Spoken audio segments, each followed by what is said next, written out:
আসসালামু আলাইকুম, welcome to Rubil dream channel. কেমন আছেন সবাই? আলহামদুলিল্লাহ আমরাও সবাই ভালো আছি। তো আজকে ব্লগটা আমি সকাল থেকে শুরু করছি। আর এখানে একটু চিকেনের ব্রেস্ট পিস নিয়েছি। আসলে বাসায় সবারই শরীরটা খারাপ, ঠান্ডা, জ্বর, সর্দি, তো কেউ কিন্তু খেতে যাচ্ছে না। তো বাচ্চারা একটু ডিমান্ড করলো যে ওরা মুরগির মাংস খাবে একটু স্পাইসি করে, আর হচ্ছে রুটি। তো এখানে মুরগির ব্রেস্ট পিসটা একটু থেতো করে নিয়েছি আর মশলাটা ব্লেন্ড করে নিয়ে এবার এটার সাথে ভালো করে মেখে নিচ্ছি। আর এক্সট্রা করে দিচ্ছি একটু লাল মরিচের গুঁড়া, জিরা, ধনিয়ার গুঁড়া, হলুদ, লবণ দিয়ে খুব ভালো করে ম্যারিনেট করে নিচ্ছি। আসলে ঠান্ডা জ্বরের কারণে কারো মুখেই কিছু খেতে ভালো লাগছে না, তো মেয়েরা বললো যে একটু চিকেন চাপ করে দাও আর রুটি বানিয়ে দাও। তাই বানাচ্ছি। এই যে ম্যারিনেট করা মাংসটা এবার আমি তেলে দিয়ে খুব আস্তে আস্তেই ভেজে নেবো। ভাজা হয়ে গেলে আবার বলছে যে না আরও একটু স্পাইসি করো, একটু এক্সট্রা করে ঝাল পেঁয়াজ দিয়ে দাও।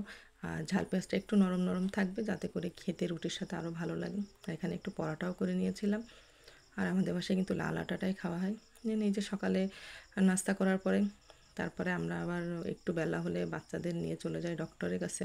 আর এই দেখুন সদর হসপিটালের অবস্থা, অনেক ভিড়, ম্যাক্সিমাম বাচ্চাই অসুস্থ, তাদের ঠান্ডা জ্বর। আসলে এই আবহাওয়া এরকমই হচ্ছে সবার। সো এই যে এখানে তাওহিদ আর তাহা দুজনকেই নিয়ে গেছিলাম, কারণ দুজনারই খুব জ্বর।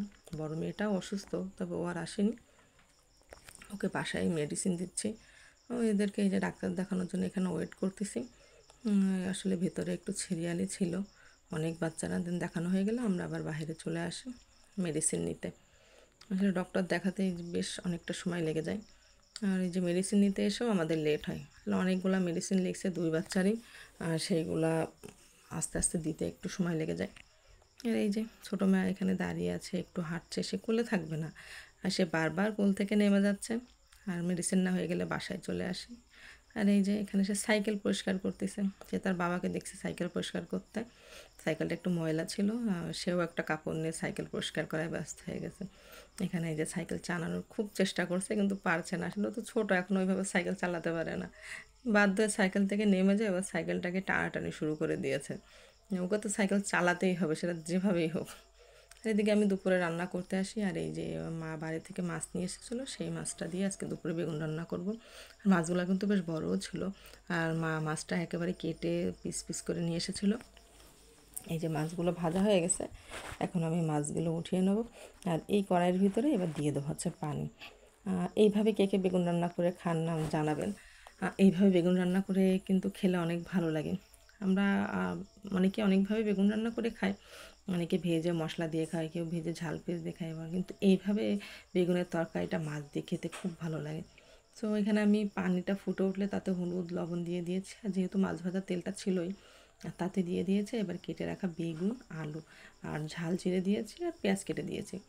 এবার এটাকে ঢাকা দিয়ে রেখেছিলাম, বলক উঠলে ভালো করে ফোটার পরে পানি অর্ধেকটা হয়ে আসলে তবে আমি মাছ দিয়ে দিয়েছি। এবার মাছটা দিয়েও অনেকটা সময় জাল করে নেব, তাতে করে মাছটাও ভালো করে সিদ্ধ হয়ে যাবে আর তরকারির স্বাদটাও ভালো হবে। এবার অনেকক্ষণ জ্বালানোর পরে এই যে আমার বেগুনের তরকারিটা ফাইনালি হয়ে গেছে। আর আজকে দুপুরে আসলে একটাই তরকারি করেছিলাম, আর বেশি কিছু রান্না করিনি, এমনিতে অনেক লেট হয়ে গেছিলো আর সময়ও ছিল না। শুধু এই বেগুনের তরকারি রান্না হয়েছে। আর একবার হলেও এইভাবে বেগুন রান্না করে খেয়ে দেখবেন, এটা কিন্তু খেতে অনেক মজা হয়। এইদিকে আবার গোসল করে খাওয়া দাওয়া সেরে বিকালে তাহিদকে নিয়ে একটু ছাদে এসেছি, আর ওকে একটু ভাত খাওয়ানোর চেষ্টা করছি, ও ভাতই খেতে চায় না। ও ছাদে নিয়ে আসলে যদি একটু জোর করে খাওয়ানো যায়, অসুস্থতার কারণে ও কিছু খেতেই পারছে না, খাবার দিলেই বমি করছে। আর এই যে ছাদে উঠে এসে এই যে এটার উপর উঠতে যায় বারবার, সে ভীষণ দুষ্ট। এই যে এখানে বারবার উঠবে আর নামবে, আবার বোনকে বলছে একটু ঘোরাতে, আর একটু ঘোরানোর পরেই তার মাথা ঘুরছে। এই যে অনেকটা সময় খেলাধুলা করলে এর মাঝে মাঝে ওকে একটু একটু করে খাবারও খাইয়ে দিয়েছি। আর সন্ধ্যার পরে আবার মেয়েদের জন্য একটু নুডলস রান্না করি। এখানে একটু মুরগির মাংস নিয়েছি আর নিয়েছি আলু। এটা আগে ভালো করে ভেজে নিচ্ছি, মাংসটা আমি আগে একটু তেলে ভেজে নিয়ে তারপরে আমি দিয়ে দিয়েছি পেঁয়াজ। মাংস আর পেঁয়াজটা ভালো করে ভাজা হয়ে গেলে আসলে মাংসের পানিটা যাতে একটু করে শুকিয়ে যায়, তাতে দিয়ে দিলাম কেটে রাখা আলু।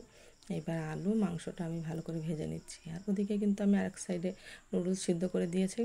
এতে দিয়ে এবার দিয়েছি একটু ধনিয়ার গুঁড়া আর লাল মরিচের গুঁড়া, আর লবণও দিয়েছিলাম। আর একটু সেদ্ধ হয়ে আসলে তাতে দিয়ে দিয়েছি এবার টমেটো আর চিড়ে রাখা ঝাল। আসলে একটু ঝালটা বেশিই দিচ্ছি, কারণ বাচ্চাদের ঠান্ডার কারণে খেতে পাচ্ছে না। আর দিয়ে দিলাম নুডলসের মশলা, ভালো করে কষানো হয়ে গেলে তাতে একটা ডিম ভেঙে দিয়ে এবার একটু নাড়াচাড়া করে নিচ্ছি। তারপরে দিয়ে দেবো এই যে সিদ্ধ করে রাখা নুডলসটা। ভালো করে রান্না করা হয়ে গেলে এই যে এবার ওদেরকে খেতে দিয়েছি। আর এখানে আমি একটু আচারের মশলা দিয়ে নুডলসটা খাচ্ছিলাম। এভাবে নুডলসের সাথে আচারের মশলা তেল দিয়ে খেতে কিন্তু ভালোই লাগে। আজকে